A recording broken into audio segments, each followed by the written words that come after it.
Я брах, который сосну дахтоп, обсна хадарах кандидат Зеня Алхас Алексей Фав. Бар яра ицу ивисша зигера и оп. Ахар асцот зиг хайзит зюрюрс. Яхарха программа зиги хайзит зюрюб. Айза ртуб хайсып хазот. Ажва схо шапха бабха. طوب بدوزا أبزرك وشابخي عايش بزبشوزات هاو دي شالح صوت حركة يرى كونستيتوسيا بسنة يقويش كرجلو يشرحوا الله الخرق وعام تعيني تقلب وبرزح إنه خجك حرقام تركي يرى وس عايم يفهم جروزهم بسنة يخا أبي بشابخي عبيات برزح إنه خجزاك جباع زجي تحت برب. Вы все знаете, что мы через несколько дней вступаем в политическую ситуацию такую, когда в Абхазии происходят выборы на основании нашей конституции. Пятилетка действующей власти подходит к завершению, и поэтому выборы президента в Республике Абхазия необходимо проводить. И мы со своими единомышленниками, союзниками, с друзьями решили в ней участвовать. Вы все знаете, что мы представляем оппозиционные силы в нашей республике. Нашим оппозиционным лидером был Аслан Георгиевич Бжаня. Вы все, наверное, следите по телевидению и сами участвовали во всех тех мероприятиях, которые проводились в связи с последними событиями, в связи с его отравлением. Этот человек, на самом деле, на наш взгляд, был один из самых подготовленных кандидатов на этот пост высокий.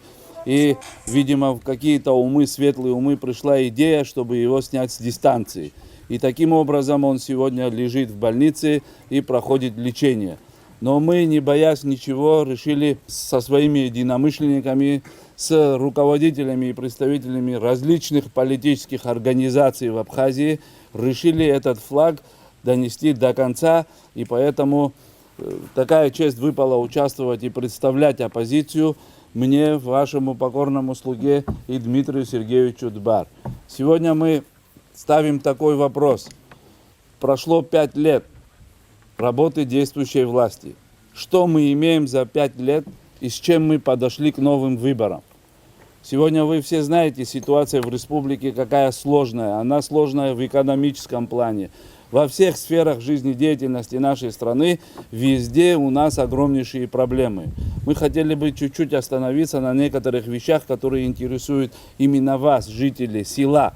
Поэтому мы ознакомили наше население, если вы смотрели по телевидению, я выступал, с нашей программой, которую мы в развернутом виде озвучиваем. И наша программа предполагает не обман, а предполагает вполне осуществимые реальные вещи. И если нам будет оказано доверие от наших жителей, от жителей нашей страны, то мы в обязательном порядке это все будем воплощать в нашу жизнедеятельность, в нашу жизнь ежедневную. Для этого нам необходимо сделать большие реформы.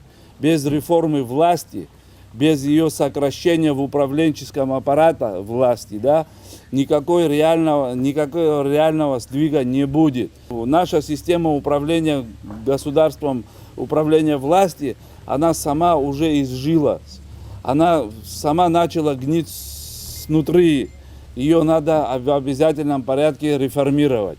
Я хотел бы сказать, что нас интересует всех самое первое и самое главное, на наш взгляд, в нашей стране. Это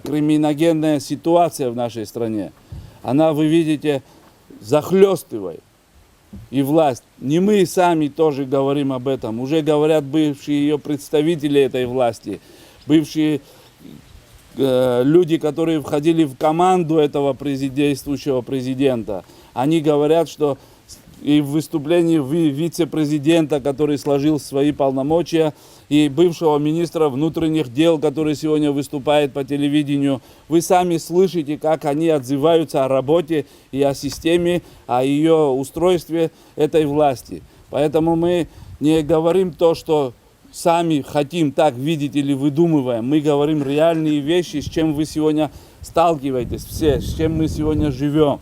Сегодня у нас проблемы в сельском хозяйстве, сегодня огромные проблемы у нас в системе образования, сегодня огромнейшие проблемы у нас на селе. Сегодня у нас нету, как говорят сейчас, импортозамещением, мы не занимаемся. Мы сегодня производим на 5 рублей, условно говоря, продукцию свою, а завозим на 55. Такой экономики быть не может, ее и нету. Сегодня вы здесь стоящие имеете свою продукцию в виде овощей, там, плодов, фруктов. Сегодня, приезжая на рынки, вы можете встать спокойно где-то продать ее? Не можете. Сегодня вы можете где-нибудь сдать по нормальной цене свой фундук, орех, который вы сами выращиваете? Что с ним делают? И это же искусственно создают. Это клановая групповая система торговли в Абхазии. Она съела всю нашу экономику. Сегодня у вас берут за 25 рублей, орех продают за 150. Почему так должно быть? Сколько вы должны пошлины заплатить на вывоз ореха? Сколько? Сегодня мандарины у нас, почем у вас забирают мандарины? Где эти обещанные приемы, госприемные склады, которые обещали по телевидению, показывали, что у вас будем закупать мандарины по достаточной цене, чтобы крестьянин получал оплату за свой труд? Где это все сегодня? Сегодня установили такие пошлины, которые душат сельчан, которые душат малый бизнес, которые душат всех тех, которые занимаются маломальским каким-то предпринимательской деятельностью. Сегодня у нас происходит то, что у нас в маленькой стране не должно происходить. Мы сегодня ждем, когда к нам будут приезжать отдыхающие, как мы с ними поступаем. В лучшем случае мы их обдираем, а в худшем случае некоторых из них мы убиваем. Кто к нам приедет? Люди приезжают сюда, чтобы попробовать местную продукцию, сельхозпродукцию, местные фрукты. Что мы им даем? Наш рынок полный товарами из Грузии, и из России, из Турции. А где наш товар? Где наше производство, которое должно работать на переработку нашей продукции, сельхозпродукции? Где это все? Сейчас в срочном порядке начали делать дороги. Дорога не кормит жителя. Он просто по ней проезжает. Это обязанность власти. А как накормить своих граждан, государство в лице наших руководителей, она об этом вообще не думает. В случае победы, я вот как от всего села могу сказать, просто что вы можете нам пообещать, вот в нашем населении, какие изменения будут, в каком плане, что просто, чтобы люди... Конечно же, как в вашем селе, так и во всех практически селах большущие проблемы в Абхазии. В нашей программе, я выше говорил, что в нашей программе есть особо отдельное внимание развитию села. Мы хотим сделать в селе хозяйство, сформировать, выращивать продукцию, которая вам подходит здесь. Мы хотим помочь здесь открывать у вас фельдшерские пункты. Вам нужна хорошая школа, чтобы вашим детишкам давать образование. Дорога — это в первую очередь, которой 2 часа надо ехать от трассы до вас. Вот эти все мы обязательно будем уделять внимание. Это не на словах. Мы реально хотим помочь. Я, например, хочу поставить вопрос, сам свой вопрос. Вот я житель, здесь родился, здесь вырос. Я, здесь старшие тоже стоят, с большим извинением к ним отношусь. Мой сын воевал с первого дня в группе «Катран». Он был представлен на орден Леона. Фамилия, пожалуйста. Пиглава Генри Робертович. Кончилась война. Их вызвали. Как по дороге обстрел попал в обстрел, скончался он. После похоронов я начал все-таки, как-никак родитель, заслугу имел, начал искать его орден. Нигде не нашел. Вове пришел, Вове говорю, вот так, вот так, вот так. Ох, я, говорю, как не знаю твоего сына, говорю, твой сын шарада вахат хасис задом. И я рад схатскулан начал искать. Ахай Хамбет Джерги. Его, оказывается, на ступеньку унизили. И бегар пошел, но сюда махадршхане рах, чтобы бан бегал. И за отвагу, оказывается, присвоили ему. И за что это я рассказал? Сегодня, кто представлен кандидаты, все люди хорошие. Они все достойны. Но если в некоторых у кандидатов в штабе сидят такие люди, которые во время войны сидели, пончики кушали там, на Руси, а сегодня в штабе сидит и мне агитирует за этого человека или за того или иного человека, про это сами проголосуй, говорит. Как я могу проголосовать? Если его родители считали как врага народа с закрытыми глазами, водили как изменника родины, я спасал того человека, его сын сейчас сегодня мне будет агитировать, да, на кандидата. Вот это можно на такого человека надеяться? Вот это мой вопрос. Стал вопрос, вот здесь вот поднял вопрос человек о том, что сына не наградили, хотя был представлен. Вы же знаете, наверное, что кандидат в президенты, председатель ветеранской организации, это как раз ядро то, где к этому вопросу всегда относились и относятся с большим вниманием. Дмитрий Сергеевич это, по большому счету, силовик, который возьмется за порядок с первого дня, где от закона никто не сможет уйти. Мы все будем помогать этому процессу. То, что было сказано про поддержку села, в общем, да, это и дорога, и медпункт, и клуб должен быть, и школа, и все. Без села мы никуда не денемся на самом деле. Наше государство, наша нация и разные национальности можем растворяться в городах, потому что там идет большой поток народа, люди общаются. На некоторые вещи даже, может, и жизненные принципы будут меняться. Село наше главное богатство. И культурное, если хотите, и языковое, и вообще все, что может двигать. Все, чем может двигаться страна вперед.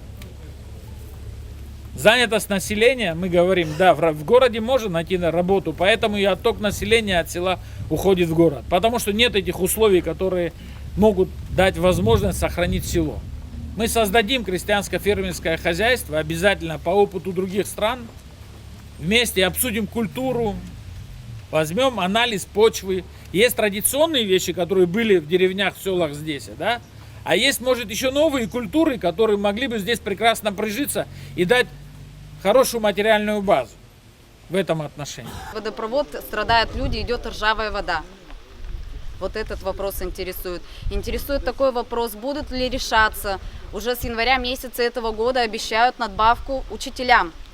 Вначале 6%, 10%, сейчас 30%. Но ни разу повышения не произошло. Будут ли вообще это повышение? И будет ли достойная заработная плата? Это не только учителям, это везде так. Везде обещают. До 25 августа вы услышите баснословные цифры. У вас вода не ржавая будет идти, а кола может пойти. Понимаете? Такое вы будете слышать до 25 числа. А по 26-го вы больше ничего не услышите дальше. Конечно же будут решаться эти вопросы. Конечно же мы особо внимание будем уделять этому. Очень бы хотелось, да, получить Конечно, надбавку, и была достойная заработная плата. Как учителя в селе работают, я даже поражен ихнему мужеству, даже поражен. 2020 года срок у нас, аннулировали. Взамен видно жительство сдают. Я не взяла, например. Я здесь родилась, мои предки здесь родились, здесь умерли. Наши кладбища все здесь. Война получилась, правда, война. Это народ не виноват. Я виновата, да? Здесь проживаю, войну здесь жила, все, паспорт не дают. Я сказала, собрание было один раз. Я говорю, если раньше мы граждане были, Паспорт абхазский видали нам. Голосовала я на 4 голосованиях, присутствовала на выборах. А я говорю, а сейчас что случилось? Зачем сейчас я не гражданка Абхазии? Значит, у вас паспорта у жителей забрали незаконно, чтобы вы понимали это. Потому что в данный момент что происходит с паспортизацией, особенно Гальского, Творчайского, Чимчильского района? В основном это поставлено на денежный поток. Чтобы у вас деньги забирать, выдавать вам вид на жительство, и вы как будто бы не относитесь и к нашему государству, и к другому тоже не относитесь. Это все было сделано для того, чтобы сделать в 2014 году переворот. Больше ни для чего это сделано не было. Сейчас как эту проблему решить? Они даже не знают, как это сделать. Если человек проживает в Абхазии, любит Абхазию, не воевал против Абхазии, приносит пользу Абхазии, он является гражданином нашей страны, если он родился здесь. У вас просто взяли и отняли паспорта. Больше ничего не сделали. Чтобы на этой волне прийти к власти, прийти к деньгам и грабить вас же потом. По поводу паспортизации Абхазии много чего можно говорить. Они начали подделывать экс-вице-президента подписи, чтобы продавать вам продленные паспорта. Зачем они тогда у вас забрали паспорта, если они больше, чем 800 уже продлили их? Для чего? Для того, чтобы вы не могли голосовать. Для того, чтобы вы не могли себе приобретать недвижимость. Для того, чтобы вы не могли элементарно выезжать и продавать свою продукцию. Вот для чего они сделали. Они будут ущемлять, как и ущемляют весь народ Абхазии. Обычно вспоминают через 5 лет, когда выборы приходят. Приезжают в село и начинают раздавать ваши же деньги вам. Чтобы потом втройне с вас их вытащить. Загубили весь орех, на чем жили села здесь. Убили много людей за это. Вы видите, что у нас в стране происходит. Если вы будете чуть-чуть свою продукцию сможете продать и будете вести деньги обратно, на 90% вас ограбят, на 90% вас обстреляют, лишь бы отнять вот эти копейки. Вот к чему мы пришли на сегодняшний день сюда. Когда незаконно человек приходит к власти, он незаконно будет и править страной. Есть мировые примеры к тому. Я как депутат, я интересуюсь постоянно проблемами ваших сел. У вас нет элементарного медпункта в селе. Чтобы добраться отсюда до ближайшего медпункта, за 2-3 часа нужно. Никто не будет на вас внимания обращать, пока вы сами выбор свой не будете правильный делать. Они к нам относятся и к вам вместе. Я нас не разделяю никак. Относятся потребительски. Выборы есть, дадим деньги, проголосуют. Если вы сами не сделаете свой выбор, вы будете дальше так и жить. Знаем, что есть вопрос паспортизации проблемы, вопрос медпункта у вас, знаем, какие проблемы. И вообще сельских вопросов много очень. Постараемся вам во всем этом помочь. Мы были против всего этого. И поэтому до сих пор 5 лет стоим против. А они просто пришли и обманули всех. Как можно верить чиновникам, которые проворовались? Которые для достижения цели могут и убить. Без разницы. Будь он лидер оппозиции, будь он кандидат в президенты, или будь он обычный человек, крестьянин. Они не выбирают вообще никого. А сметают все на своем пути. Мы уже должны отойти от беспредела. Они и дальше будут у вас забирать ваши права. Права гражданина Республики Абхазия. Так не относятся к своему народу. Пенсии вы не можете получить. Никакой социальной поддержки не можете получить. Поэтому, как Алхас Алексеевич сказал, мы не написали у себя в программе ни одного пункта, где может быть вранье. Там все написано, что можно сделать. Никто не сделает, как один говорил, на следующий день перемены вам. переменам надо идти, к реформам надо идти. И в первую очередь надо избавляться от тех, кто сожрали нашу страну.